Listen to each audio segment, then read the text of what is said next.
Jedi session. Monday, right? Everyone tired? Hang on, I think you're on mute. Right? I got about 35 ounces of coffee in me so far. This is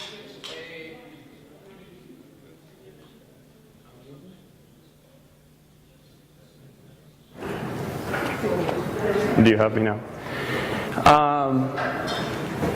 So this is an advanced internals course, effectively.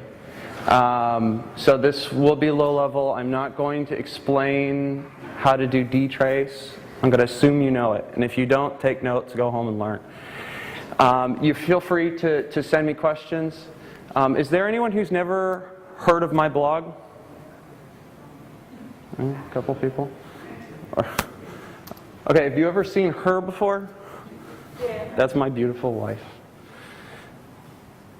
And be nice, because if I'm away from her for more than 24 hours, I get very grumpy, so I'm liable to go off. So I'm Ben Rucka, Director of Systems Engineering at Joyent, cloud computing provider. Our entire infrastructure runs on Solaris Express. We do everything on ZFS, absolutely everything. So we've done a little bit of this. It's highly production stable. And some of the largest Web 2.0 applications out there are running on this stuff quite successfully. It was actually largely ZFS that was able to get Twitter to where they got before going off and doing other things. So, and also I'll point out, since there was a lot of discussion on things like auditing and things throughout the day, I've built several tools to help people get started with using things like auditing and some of the things we discussed earlier in the day during the security session. So if you're interested in doing some of those sorts of things like auditing and advanced logging and building your own reporting tools, I've recently blogged a lot of that stuff, so check that out. The slides are available at cuddletech.com/lisa.pdf. And of course, ben@cuddletech.com if you have any questions you don't want to ask here, or you want to get more in depth, or you want to talk about specific use cases or something, feel free to email me. Okay, so the big questions with ZFS. Some of the big common ones you'll ask when you get serious about it is, is node 5 of 150 struggling in terms of I/O? Is I/O as efficient as it can be? How fast are requests actually being answered? What is the mix of synchronous versus asynchronous I/O? Do I need to tune? And how do I back it up? ZFS is in a lot of ways, I think of it much like a Ferrari. It's inherently simple to use. There's a wheel, 2 pedals, right? What's difficult about that? But it's masking a huge amount of complexity under the covers. Right? And if you should be so lucky as to own a Ferrari, you'll very quickly want to learn quite a lot about its internals. When it makes a certain noise when you hit 5,000 RPM, what exactly does that mean? Right? You're going to start digging into it. You see the same sort of thing with ZFS. It's very easy to get started, right?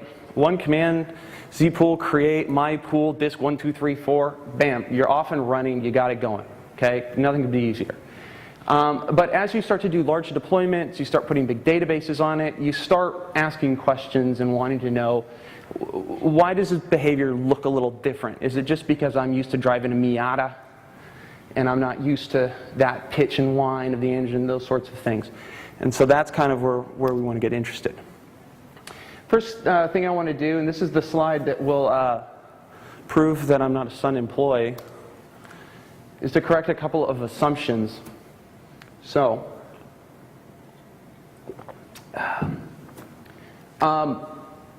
tuning ZFS is evil. This is true. Evil being defined as contrary to the will of the Creator.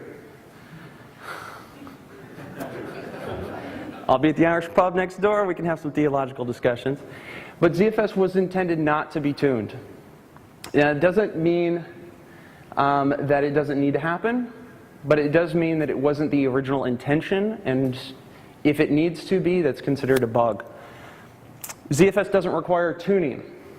That's false, right? We haven't hit that magic point, and there are times where you need to turn things on and off, and you need to try and be even smarter than it is. It can be difficult to find that golden spot, but you do need to do some tuning, especially if you're doing a very large deployment. ZFS is a memory hog. That's true. That's absolutely true. It uses a lot of memory. But we're going to get into exactly why that is. ZFS is slow. This is false. There are a lot of reasons it will look very slow. Statistically speaking, using your old school Berkeley fast file system UFS knowledge, it will look statistically slow. And it's not. We'll talk about that. And ZFS won't allow corruption, which is false. Now, ZFS is always consistent on disk. Always. But if you write bad bits, it'll record them in beautiful, messed up goodness, right? There's some people who deploy databases on ZFS, and they've heard all about how ZFS is very advanced in catching corruption and all this, and they start thinking, they end up having a corruption issue in their database, and they can't figure out why. There's a number of different places in this chain. Anyone who's dealt with databases knows there's a lot of places where you can start screwing up table space, right? And sometimes ZFS will give them, they'll have a false sense of comfort, right? It will write exactly what you tell it to write, and if it doesn't, it's got to let you know and deal with the problem. But you still do need to follow all the best practices in dealing with databases and protecting table spaces and stuff like that.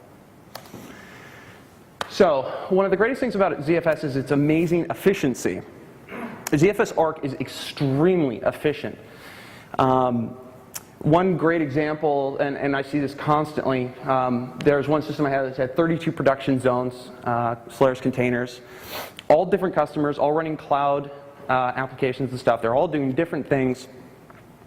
There are 120,000 requests per second.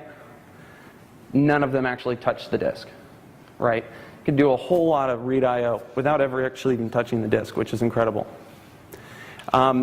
ZFS transaction group syncs are extremely efficient and provide a really clean and orderly way to flush out to disk.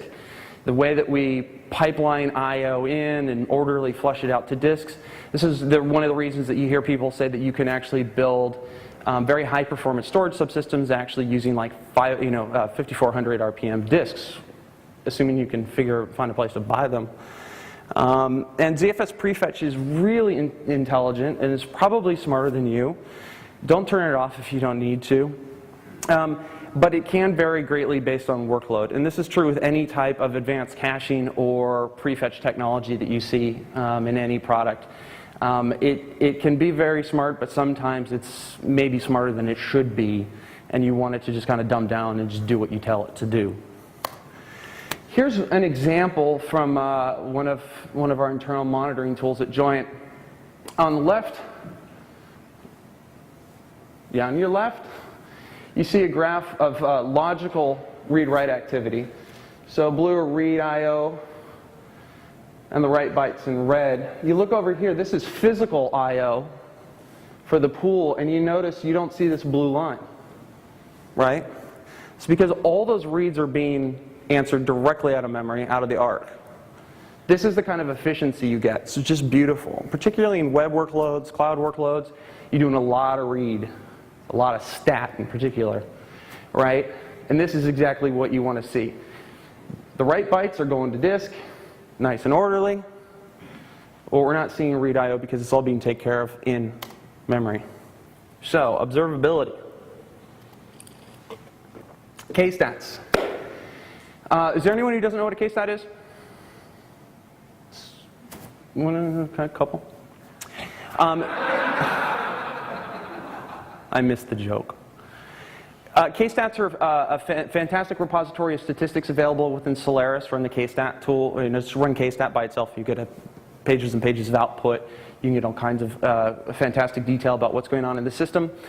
And ARC is definitely one of the great places we can see this. ZFS ARC does have K-stats. You also have K-stats on a lot of the slab allocation stuff if you want to see exactly how the kernel is using file buffers and things like that.